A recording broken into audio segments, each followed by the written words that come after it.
Hello students, आप सभी का स्वागत है आपके अपने YouTube channel A to Z NCERT facts में। NTPC topic wise previous year GK का जो हमारा सीरीज चल रहा है, जिसमें हम लोग पर्यावरण और पारिस्थितिकी को हम लोग पढ़ रहे हैं, उसका पहला वीडियो आपको चैनल का प्ले लिस्ट में आपको मिल जाएगा, पहला वीडियो।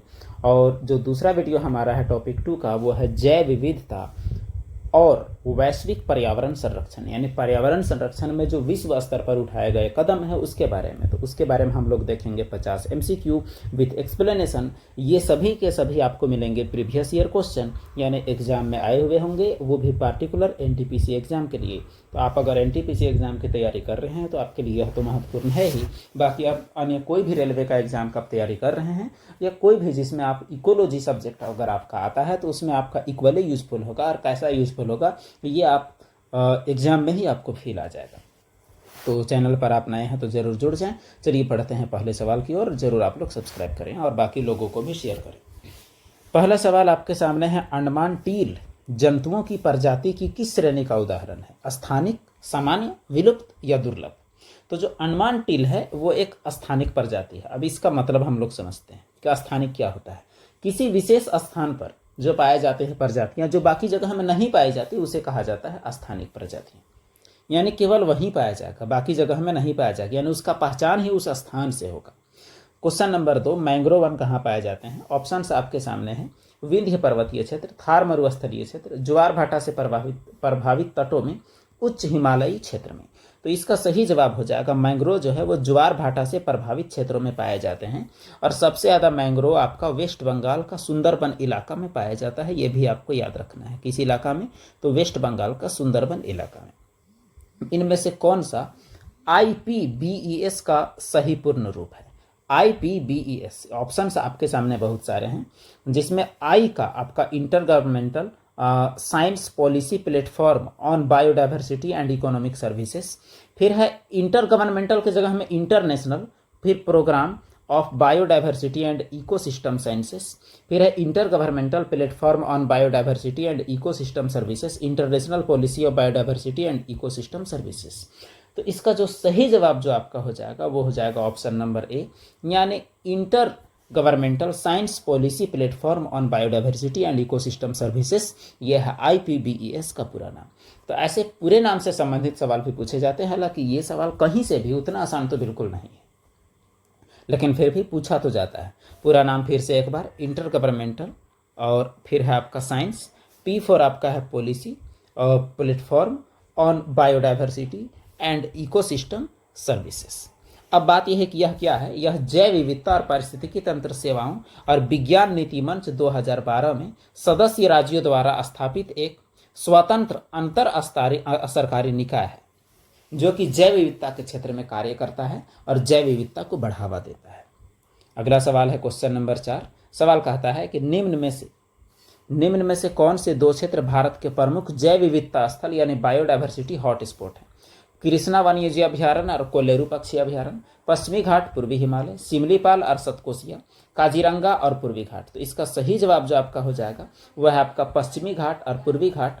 भारत के दो प्रमुख जैव विविधता के स्थल हैं और इन क्षेत्र में जैव विविधता की प्रचुर मात्रा पाई जाती है, इसीलिए यह जैव विविधता का प्रमुख स्थल माना जाता है।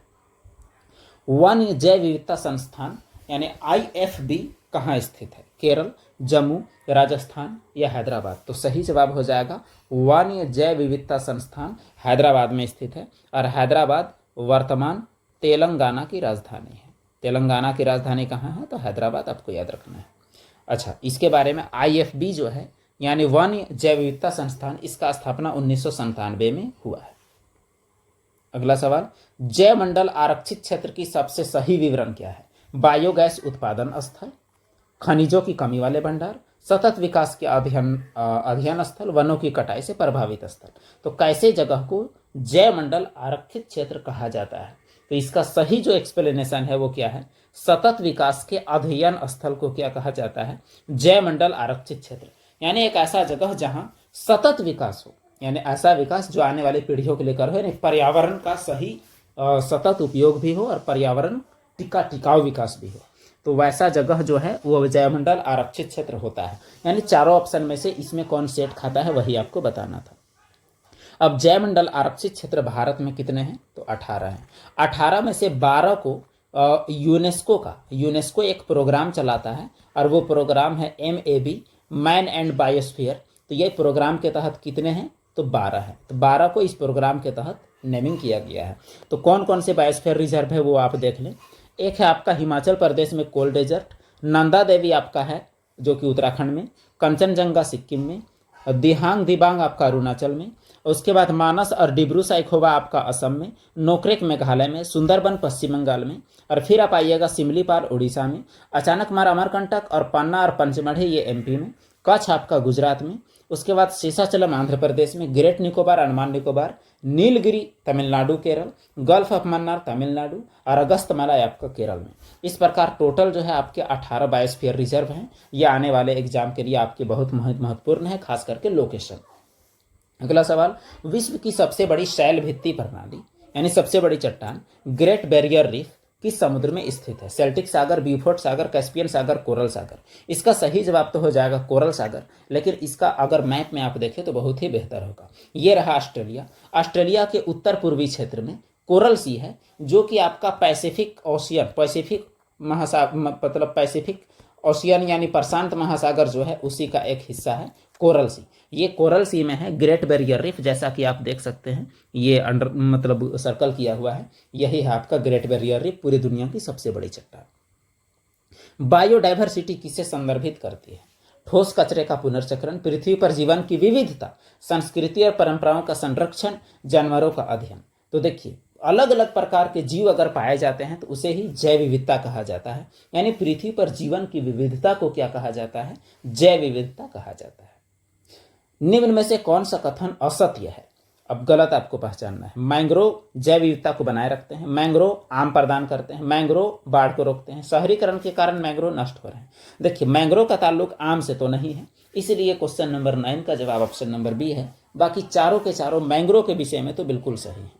विश्व में मैंग्रोव वनों का सबसे बड़ा क्षेत्र कौन सा है? नामदफा, कचकारण, बालफक्रम या सुंदरवन? सुंदरवन के रहते भला कौन आगे होगा? सुंदरवन मैंग्रोव का सबसे बड़ा विस्तार है। क्वेश्चन नंबर 10, यहाँ सुंदरवन आप देख सकते हैं। ये रहा आपका ये जो इलाका है डेल्टा क्षेत्र। तो डेल्टा क्षेत्र गंगा ब्रह्मपुत्र का जो क्षेत्र है इसी में है क्या? तो सुंदरवन, जो कि पश्चिम बंगाल और बांग्लादेश दोनों इलाकों में पड़ता है। भारत में निम्न में से कौन सा राज्य सार्वजनिक मैंग्रोव के तहत है? गुजरात, आंध्र प्रदेश, महाराष्ट्र, पश्चिम बंगाल। ऊपर ही एक्सप्लेन किया गया, पश्चिम बंगाल मैंग्रोव सबसे ज्यादा है। सुंदरवन विश्व के टाइडल हेलोफाइटिक जंगल का सबसे बड़ा ब्लॉक है। जंगली झाड़ियां, पेपिरस, मैंग्रोव या मार्श। देखिए मैंग्रोव से आपका हर एक बहुत ज्यादा सवाल पूछा जा रहा है अलग अलग ग्रुप में, तो सुंदरवन मैंग्रोव का ही एक वन है। 1982 में भारत सरकार द्वारा निम्न में से किसे समुद्री संरक्षण के लिए समुद्री राष्ट्रीय उद्यान घोषित किया गया? कच्छ की खाड़ी, माहिम की खाड़ी, मन्नार या खंभात? तो इसका सही जवाब जो आपका हो जाएगा वो कच्छ की खाड़ी को 1982 में समुद्री संरक्षण के लिए समुद्री राष्ट्रीय उद्यान घोषित किया गया था। बायोलॉजिकल हॉटस्पॉट की मुख्य विशेषता बताना है। स्थानीय फूलों के पौधों और उनसे जुड़े खतरे, वनस्पतियों और जीव की विविधता, कुछ प्रजातियों की फिलहाल विलुप्तता की स्थिति, विविध जीन कुंड की उपलब्धि। तो क्या होगा इसका सही जवाब? बायोलॉजिकल हॉटस्पॉट का मतलब, तो सही जवाब इसका है ऑप्शन नंबर सी। कुछ प्रजातियों की फिलहाल विलुप्तता की स्थिति अगर कहीं है तो उसे बायोलॉजिकल हॉटस्पॉट कहते हैं, यानी उस जगह को जरूर बचाना चाहिए। तो ऐसे स्थान जहां पर स्थानीय जातों की अधिकता पाई जाती है, स्थानीय जातियों की, लेकिन जो उन पर आवास विनाश या जीव जातियों का अस्तित्व के कारण निरंतर संकट बना हुआ रहता है, उसे हॉट स्पॉट यानी संवेदनशील इलाका कहा जाता है। इसे बचाने का बहुत ही ज्यादा जरूरत है। जैव विविधता हॉट स्पॉट की अवधारणा 1988 में नॉर्मन मेयर्स के द्वारा दी गई है, तो ये आपको जरूर जानना है। नीचे दिए गए विकल्पों में से कौन सा विकल्प आर्द्र भूमि यानी वेटलैंड के संरक्षण और चिरस्थायी प्रयोग हेतु अंतरराष्ट्रीय संधि है? बान करार, रॉटरडम, एस्पो या रामसर? तो सही जवाब है रामसर सम्मेलन जो है वो वेटलैंड यानी आर्द्र भूमि से संबंधित है। तो रामसर सम्मेलन हुआ है 2 फरवरी 1971 को, इसीलिए वर्ल्ड वेटलैंड डे 2 फरवरी को मनाया जाता है। ईरान के रामसर शहर में हुआ था, इसीलिए इसे रामसर संधि कहा जाता है। 21 दिसंबर 1975 को यह लागू हुआ और यह संधि आर्द्र भूमि का संरक्षण के लिए उपयोगी है। अगला सवाल है विश्व वेटलैंड दिवस कब मनाया जाता है? 2 फरवरी, 3 फरवरी, 4 फरवरी, 5 फरवरी। तो सही जवाब है 2 फरवरी। ऊपर आप देख चुके हैं। सिमलीपाल सिमलीपाल जैव मंडल रिजर्व जो जैव विविधता के संरक्षण और वैकल्पिक आजीविका का समर्थन करता है कहाँ स्थित है? राजस्थान, उड़ीसा, उत्तर प्रदेश या मध्य प्रदेश? तो उड़ीसा है भीतर से सिंपल, यानी उड़ीसा में 2 जगह है। एक है आपका सिमलीपाल, आपको याद रखना है। उड़ीसा है भीतर से सिंपल, जब आप कहिएगा तो आपको 2 जगह याद पड़ेगा, एक सिमलीपाल और एक भीतरकनिका। तो भीतरकनिका और सिमलीपाल ये कहाँ है? तो उड़ीसा में। इनमें से कौन सा भारत का अधिसूचित बायोस्फीयर रिजर्व नहीं है? नल्लामलाई, अगस्तमलाई, नीलगिरी या पंचमढ़ी? तो अधिसूचित रिजर्व बायोस्फीयर रिजर्व कौन नहीं है? तो नल्लामलाई बिल्कुल नहीं है, ऊपर आप मैप में देख चुके हैं। बाकी जो अगस्तमलाई, नीलगिरी और पंचमढ़ी ये तीनों के तीनों हैं। 1992 में पृथ्वी शिखर सम्मेलन के दौरान सतत विकास के उद्देश्य से पारित एक घोषणा एजेंडा 21 में 21 का क्या अर्थ है? 21 राष्ट्रों के हस्ताक्षर, 21 मामले, 21वीं शताब्दी, 21 उद्देश्य। तो सही जवाब इसका है 21वीं शताब्दी। एजेंडा 21 का मतलब 21वीं शताब्दी में जो एजेंडा फिक्स किए जा रहे हैं उससे मतलब है। निम्न में से किसका संबंध वैश्विक पर्यावरण समस्याओं के कम करने से है? यूएनसीईडी, यूनिसेफ, यूएनसीटीएडी, यूनेस्को? वैश्विक पर्यावरण कम करने के लिए किसे बनाया गया है? तो सही जवाब है आपका ऑप्शन नंबर ए। अब इसके बारे में थोड़ा जान ले।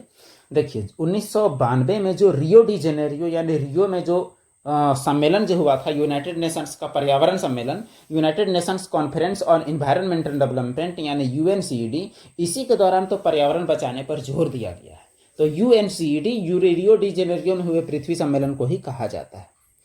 क्वेश्चन नंबर 21, संयुक्त राष्ट्र द्वारा पर्यावरण एवं विकास पर की गई घोषणा की मंजूरी किस वर्ष दी गई? 92, 18, 2002 या 2012? तो सही जवाब है यह संयुक्त राष्ट्र द्वारा पर्यावरण विकास पर जो घोषणा की मंजूरी 1992 में दिया गया, यही को तो रियो सम्मेलन कहा जाता है। पर्यावरण की रक्षा के लिए पहला आधिकारिक अंतर्राष्ट्रीय कदम क्या था? नैरोबी घोषणा, पृथ्वी शिखर सम्मेलन, स्टॉकहोम सम्मेलन या वियना सम्मेलन? तो इसका जो सही जवाब जो आपका है वह है स्टॉकहोम सम्मेलन। ये पहला प्रयास था अंतर्राष्ट्रीय कदम। अब यह हुआ कब था? तो 5 जून 1975 को हुआ था। इसलिए तो पर्यावरण दिवस मनाया जाता है। इसमें 119 देश भाग लिए थे। इस दौरान यूनाइटेड नेशंस इन्वायरमेंटल प्रोग्राम की घोषणा की गई और इसी सम्मेलन में 5 जून को विश्व पर्यावरण दिवस मनाने की घोषणा की गई थी। क्वेश्चन नंबर 23, 1992 में ब्राजील में आयोजित हुई United Nations conference on environmental and development यानी यूएनसीईडी को किस नाम से जानते हैं? एनएस शिखर, पृथ्वी शिखर, G20 या ब्रिक्स? तो सही जवाब है उसे पृथ्वी शिखर कहा जाता है। पृथ्वी शिखर सम्मेलन 1992 में या रियो सम्मेलन? रियो पृथ्वी शिखर सम्मेलन कब हुआ था? 91, 95, 96, 92? तो घूम फिर के वही सवाल, यह 92 में हुआ था। पृथ्वी शिखर सम्मेलन को और किस रूप में जाना जाता है? Kyoto protocol, Brookland report, agenda 21 और रियो शिखर सम्मेलन? तो इसमें भी कई बार घूम फिर के वही सवाल, रियो शिखर सम्मेलन। यानी देखिए एक ही बात कितने तरीकों से पूछा जा रहा है। भारत की संसद द्वारा पर्यावरण संरक्षण अधिनियम किस वर्ष पारित किया गया? 88, 90, 91 या 86? तो इसका सही जवाब हो जाएगा ऑप्शन नंबर डी यानी 1986 में पर्यावरण संरक्षण अधिनियम पास किया गया था। 1986 में एक और चीज है आपका कोपरा, आप सुने होंगे कोपरा, कस्टमर प्रोटेक्शन एक्ट यानी उपभोक्ता संरक्षण अधिनियम भी इसी वर्ष पारित किया गया था। इनमें से कौन गोल्डमैन पुरस्कार, पर्यावरण पुरस्कार यानी ग्रीन नोबेल पुरस्कार विजेता नहीं है? मेधा पाटेकर, चंपा देवी, रमेश अग्रवाल, वंदना शिवा? तो इसका सही जवाब हो जाएगा ऑप्शन नंबर डी यानी वंदना शिवा इस लाइन में नहीं है, ग्रीन नोबेल पुरस्कार विजेता नहीं है। अब थोड़ा इस पर डिटेल देखते हैं।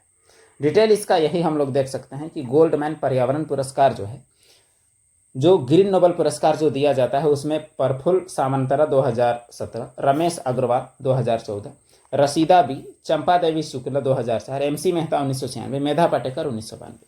2024 में आलोक शुक्ला को दिया गया है छत्तीसगढ़ बचाओ आंदोलन के लिए, और जो चौथा नाम जो है वंदना शिवा, इनको कभी नहीं दिया गया है।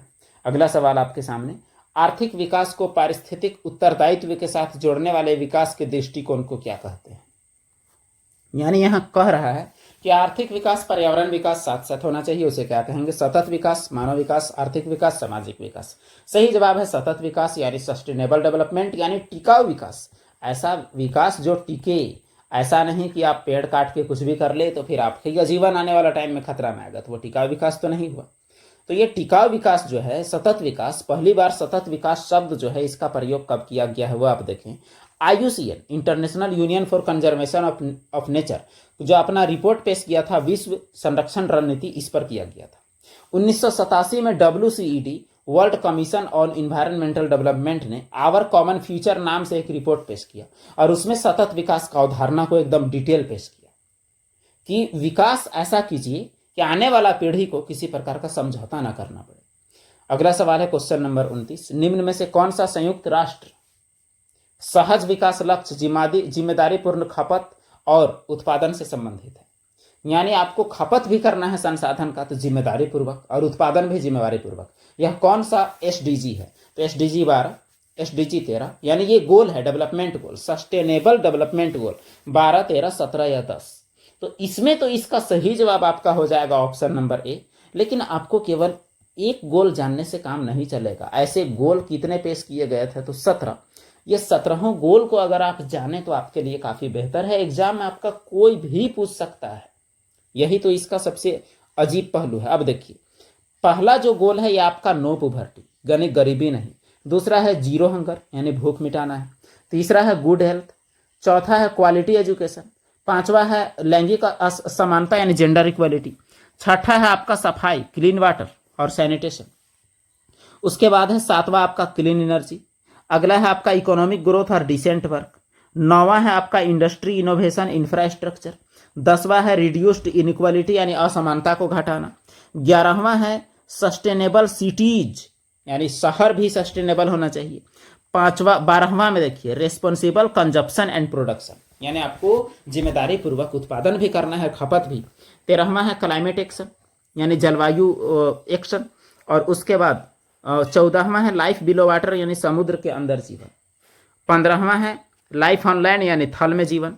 और 16वां आपका है piece justice and strong institution, यानी शांति और न्याय। और 17वां और आखिरी है पार्टनरशिप फॉर द गोल, यानी इन गोल के लिए सभी लोग थोड़ा एकजुट होकर पूरा करें तो बेहतर होगा। ये सभी गोल आपके लिए काफी इंपॉर्टेंट है। इसे ही कहा जाता है सस्टेनेबल डेवलपमेंट गोल्स। और ये गोल्स कितने हैं? तो 17 हैं। कभी कभी आपको गिनती से भी पूछ सकता है कि कितने गोल्स हैं, कोई गारंटी नहीं है। अब अगला सवाल कहता है कि संयुक्त राष्ट्र पर्यावरण कार्यक्रम यानी यूनाइटेड नेशंस इन्वायरमेंटल प्रोग्राम को किस वर्ष CFC यानी क्लोरोफ्लोरोकार्बन के उत्पादन को 1986 के स्तर पर स्थिर रखने के लिए संबंधित समझौते पर आगे बढ़ने में सफलता हासिल हुई थी?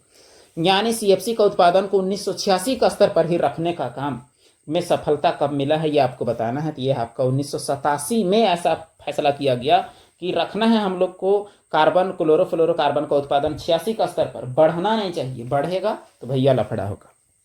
तो इसीलिए आपका सही जवाब क्या है? तो 1987।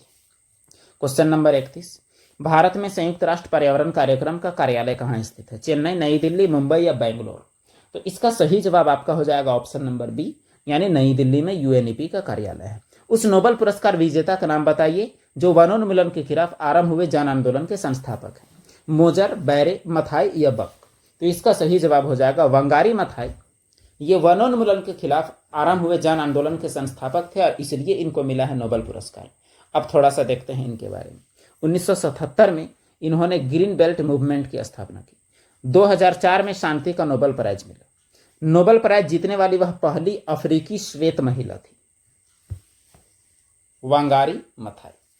अगला सवाल क्वेश्चन नंबर 33, सवाल कहता है कि निम्न में से कौन सी संयुक्त वन प्रबंधन यानी ज्वाइंट फॉरेस्ट मैनेजमेंट की विशेषता नहीं है? 88 में शुरू, केंद्र सरकार की पहल, स्थानीय समुदाय की शामिल होने की वजह, कार्यक्रम निम्नलिखित वनों के प्रबंधन और बहाली के लिए है। तो इसमें देखिए यह संयुक्त प्रोग्राम है, केंद्र सरकार का केवल नहीं है, तो इसीलिए आपका दूसरा वाला गलत हुआ। यानी इसमें क्या है? स्थानीय समुदाय और वनों के मध्य साझेदारी के लिए है वन विभाग और लोकल गवर्नमेंट। 88 में शुरू है, बिल्कुल सही है। केंद्र सरकार का पहल बिल्कुल नहीं है। क्वेश्चन नंबर 34, डैश खाली जगह को पेरिस समझौते के संयुक्त राष्ट्र के न्यूयॉर्क स्थित मुख्यालय में पृथ्वी दिवस के अवसर पर हस्ताक्षर के लिए रखा गया था? यानी कि कब पेरिस समझौते को संयुक्त राष्ट्र संघ के न्यूयॉर्क स्थित पृथ्वी दिवस के अवसर पर हस्ताक्षर के लिए रखा गया? किस तारीख को? 22 अप्रैल 2012। सेम है 22 अप्रैल 14, 18, 16। तो ये कब की बात है? जिस दिन पृथ्वी दिवस के अवसर पर पेरिस समझौते को साइन के लिए बचा के रखा गया, तो इसका सही जवाब आपका हो जाएगा ऑप्शन नंबर डी 22 अप्रैल 2016। अगला सवाल क्वेश्चन नंबर 35, इनमें से कौन सा संगठन जलवायु परिवर्तन के प्राकृतिक, राजनीतिक और आर्थिक प्रभाव, जो भी मौसम में बदलाव आ रहा है उसका प्रभाव के साथ साथ इसका उद्देश्यपरक और वैज्ञानिक दृष्टिकोण भी प्रदान करता है? तो वह क्या है ये आपको बताना है। Climate project, United Nations Environment Programme, International Union for Conservation of Nature, Intergovernmental Panel on Climate Change. तो इसका सही जवाब हो जाएगा आपका option number D, Intergovernmental Panel on Climate Change. यह जलवायु परिवर्तन के बारे में एक उद्देश्यपरक और वैज्ञानिक दृष्टिकोण प्रदान करता है, साथ ही प्राकृतिक, राजनीतिक और आर्थिक प्रभावों का भी अध्ययन करता है। अगला सवाल, अच्छा इसमें तो हम लोग बता चुके जो बात था। इसको स्थापित किया गया है 1988 में। अच्छा, इसका मुख्यालय जिनेवा स्विट्जरलैंड में है। वैश्विक जलवायु परिवर्तन गठबंधन किसकी एक पहल है? महाद्वीपीय संघ, ग्रीक संघ, विश्व संघ, यूरोपीय संघ। तो जलवायु परिवर्तन गठबंधन किसका पहल है? तो सही जवाब है यह यूरोपीय संघ यानी ईयू का पहल है। यूरोपीय संघ यूरोप के देशों का एक संगठन है। अगला सवाल,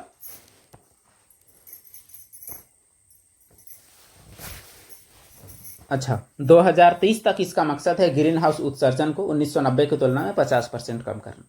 अगला सवाल है आपका, जलवायु परिवर्तन के मुद्दे पर वार्ता करने के लिए किस देश ने दुनिया की पहली अंडर वाटर कैबिनेट का आयोजन किया? थाईलैंड, मलेशिया, हैती या मालदीव?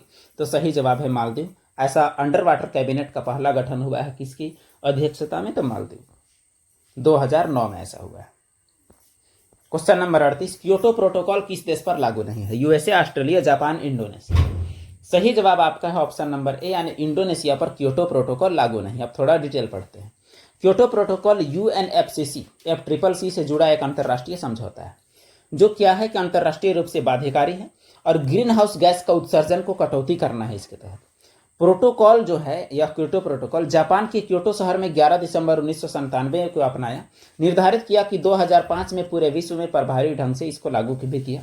अमेरिका जो है इस पर साइन नहीं किया है। 192 देश, 191 राज्य और एक क्षेत्रीय आर्थिक एकीकरण संगठन क्योटो प्रोटोकॉल के पक्ष में है, जिनमें से 84 देश भारत सहित 26 अगस्त 2002 से इस पर हस्ताक्षर किया है। अमेरिका इस पर साइन किया ही नहीं है, यानी उस पर इसका कोई बाध्यता नहीं है कि यह उत्पादन करेगा या नहीं करेगा। कुल मिला के इन लोग पूरा धुआं करेगा पूरा पर्यावरण को, और कोई उपाय नहीं है। क्वेश्चन नंबर 39, भारत ने कब पहली बार क्योटो प्रोटोकॉल पर हस्ताक्षर किया और अपना समर्थन दिया? यहाँ आपको ईयर बताना है। 2002 तो सब में है, बस आपका मंथ का फर्क है। तो सही जवाब है अगस्त 2002। अगस्त 2002 में भारत सिग्नेचर किया है। संयुक्त राष्ट्र पर्यावरण संरक्षण अभिकरण की स्थापना कब की गई? 79, 85, 80 या फिर 70? तो सही जवाब जो इसका हो जाएगा वो हो जाएगा ऑप्शन नंबर डी, यानी दिसंबर 1970 में संयुक्त राष्ट्र पर्यावरण संरक्षण अभिकरण की स्थापना की गई। अब अगला सवाल, मॉन्ट्रियल सम्मेलन 1987 में कौन सा बड़ा फैसला आया? विकसित देश 2000 तक CFC के उत्पादन में प्रतिबंध लगाएंगे 2010 तक, या 2000 तक विकासशील देश, या विकासशील देश 2020 तक? तो मॉन्ट्रियल समझौता जो 1987 में है वहां CFC का उत्पादन में कब तक पूरी तरह से प्रतिबंध लगाने की बात थी? तो इसका सही जवाब है विकसित देश 2000 ईस्वी तक पूरा तरह से प्रतिबंध लगाएंगे, ऐसा बात था मॉन्ट्रियल प्रोटोकॉल में, मॉन्ट्रियल समझौता में। और क्योटो वाला तो आपका जापान वाला था, और मॉन्ट्रियल वाला आपका कहाँ का है? तो यह आपका कनाडा का है। मॉन्ट्रियल प्रोटोकॉल 1987 में हुआ है और इसके तहत फैसला किया गया कि विकसित देश 2000 ईस्वी तक पूरी तरह से क्लोरोफ्लोरोकार्बन का उत्पादन में प्रतिबंध लगाएंगे। यह ओजोन परत संरक्षण से संबंधित है, आपको यह भी याद रखना है। क्योटो प्रोटोकॉल की पहली प्रतिबद्धता अवधि 2008 में शुरू हुई थी और कब समाप्त हुई? तो इसका 2010, 12, 11 या 13? तो सही जवाब आपका हो जाएगा 2012। 2012 में समाप्त हुई थी 8 से, यानी अवधि वर्ष 2008 में शुरू हुई और 12 में खत्म, और दूसरी प्रतिबद्धता 13 से 20 तक थी। अगला सवाल, अंतर्राष्ट्रीय सौर गठबंधन किसके द्वारा लॉन्च किया गया है? Narendra Modi, Nawaz Sharif, Barack Obama, James Cameron? तो भारत का एकमात्र अंतर्राष्ट्रीय संगठन है अंतर्राष्ट्रीय सौर गठबंधन, जिसका मुख्यालय आपका गुड़गांव यानी गुरुग्राम में है। तो इसकी स्थापना 30 दिसंबर 2015 को हुआ है। 21वें संयुक्त राष्ट्र जलवायु परिवर्तन सम्मेलन यानी COP21 के मौके पर। इसका मुख्यालय गुरुग्राम हरियाणा में। क्वेश्चन नंबर 44, पर्यावरण के अध्ययन के संदर्भ में CER क्या है? Certified emission reduction, capped emission repository, certified emission repository, capped emission reduction. इसका सही जवाब जो आपका हो जाएगा क्वेश्चन नंबर 44 का, यह है आपका सर्टिफाइड इमिशन रिडक्शन, यानी जो उत्सर्जन होता है उसमें कमी करने की बात है। अगला सवाल, WWF रोशनी कम करते हुए, बंद करते हुए हर वर्ष अर्थ आवर आयोजित करता है। अब वर्ल्ड वाइड फंड जो है, वर्ल्ड वाइल्ड लाइफ फंड रोशनी कम करते हुए, बंद करते हुए जो अर्थ आवर आयोजित करता है, क्यों? विश्वव्यापी तापक्रम की जानकारी दिलाने के लिए, अस्थायी विश्व बनाने हेतु वैश्विक समुदाय को प्रोत्साहित करने के लिए, बिजली उत्पादन की लागत पर प्रकाश डालने के लिए, या फिर ऑप्शन नंबर डी। तो इसका सही जवाब हो जाएगा ये आपका ऑप्शन नंबर बी है। अस्थायी विश्व बनाने हेतु वैश्विक समुदाय को प्रोत्साहित करने के लिए अर्थ आवर मनाया जाता है। यह हर वर्ष मार्च महीने के अंतिम शनिवार को, आपको याद रखना है कब मनाया जाता है, मार्च महीने के अंतिम शनिवार को 8:30 बजे से 9:30 बजे रात तक 1 घंटा लाइट को ऑफ करके मनाया जाता है। ये हर साल मार्च के आखिरी शनिवार, मार्च का आखिरी शनिवार आपको याद रखना है। 60 मिनट के लिए लाइट को बंद किया जाता है। पहली बार 2009 में भारत इसे मनाया, पहली बार, और इसको शुरू किया गया था 2007 में। अगला सवाल है क्वेश्चन नंबर 46, राष्ट्रीय जल मिशन जलवायु परिवर्तन पर राष्ट्रीय कार्य योजना के तहत गठित किया है। इसे माननीय प्रधानमंत्री द्वारा किस साल शुरू किया गया? 6, 7, 8, 9। तो सही जवाब 2008 है। इसके तहत बहुत प्रकार के मिशन हैं, जिसमें जलवायु परिवर्तन एक विशेष चीज है। क्लाइमेट चेंज के बारे में ही है 2008 में। इसमें 8 से 10 टारगेट लिए गए हैं, जो कि भारत सरकार का सस्टेनेबल डेवलपमेंट की ओर एक उचित कदम है। क्वेश्चन नंबर 47, निम्न में से कौन सी ग्रीन हाउस गैसों के उत्सर्जन से संबंधित अनिवार्य सीमाएं तय करने वाले औद्योगिक देशों के बीच एक अंतरराष्ट्रीय संधि है? यानी ग्रीन हाउस गैसों के उत्सर्जन से संबंधित मॉन्ट्रियल प्रोटोकॉल, क्योटो, जिनेवा या फिर बान। तो इसका सही जवाब हो जाएगा, यह आपका ग्रीन हाउस गैस से संबंधित है क्योटो प्रोटोकॉल। आपको याद रखना है, यह आपका है ग्रीन हाउस गैसों से संबंधित, और मॉन्ट्रियल आपका है ओजोन से संबंधित। एकदम अच्छे से इसमें आप डिफ्रेंशिएट करके रखिएगा। क्योटो आपका किससे संबंधित है? जापान से। और मॉन्ट्रियल आपका किससे संबंधित है? कनाडा से।